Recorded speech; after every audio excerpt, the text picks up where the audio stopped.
And now in South America, Venezuela announced a major diplomatic reshuffle, closing its embassies in Norway and Australia while opening new ones in Burkina Faso and Zimbabwe in what it called a strategic reassignment of resources. The government confirmed the move yesterday, saying it was part of a wider restructuring of the country's foreign service. In a statement, Caracas said consular services for Venezuelans in Norway and Australia would continue through other diplomatic missions, with details to follow in the coming days.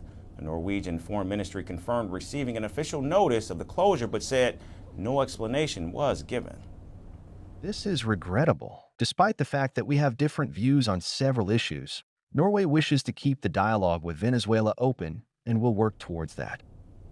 Norway doesn't have an embassy in Caracas and instead handles its relations with Venezuela through its mission in Bogota, Colombia. The embassy closure comes just days after Venezuela's opposition leader Maria Corina Machado was awarded the 2025 Nobel Peace Prize in Oslo for her tireless work promoting democratic rights for the people of Venezuela.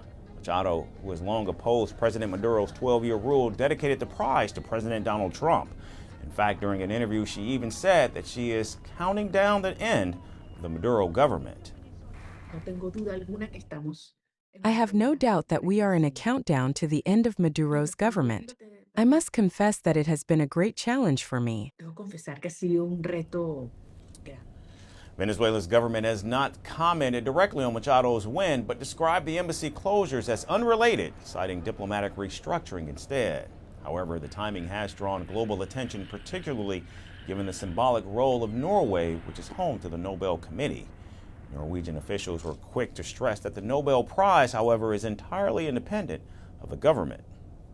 The Nobel Prize is independent of the Norwegian government, and when it comes to questions about the prize, we refer to the Nobel Committee.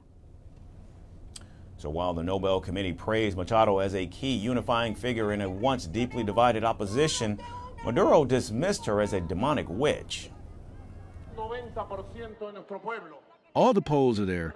90% of our people reject any threat of invasion or war against Venezuela. All the polls say so. Between 80% and 85% of our people are ready to fight for their homeland, for their land, Venezuela. And 90% of the entire population repudiates the demonic witch La Seona.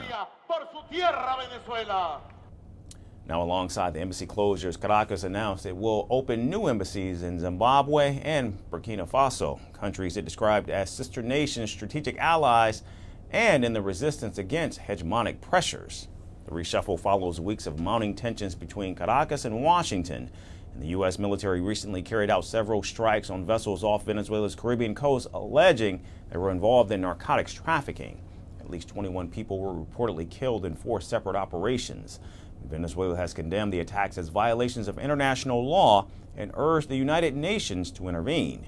President Maduro, on the other hand, has accused Washington of attempting to provoke regime change, while the Trump administration has labeled Venezuela a narco state and launched a new counter-narcotics task force under its southern command.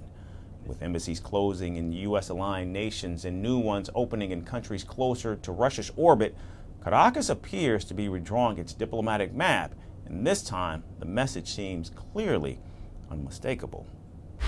Want the facts? The latest developments? News that gets straight to the point. Well, we've got all 3 just for you. This is Firstpost Live, a brand new show, your window into what really matters. Don't miss it.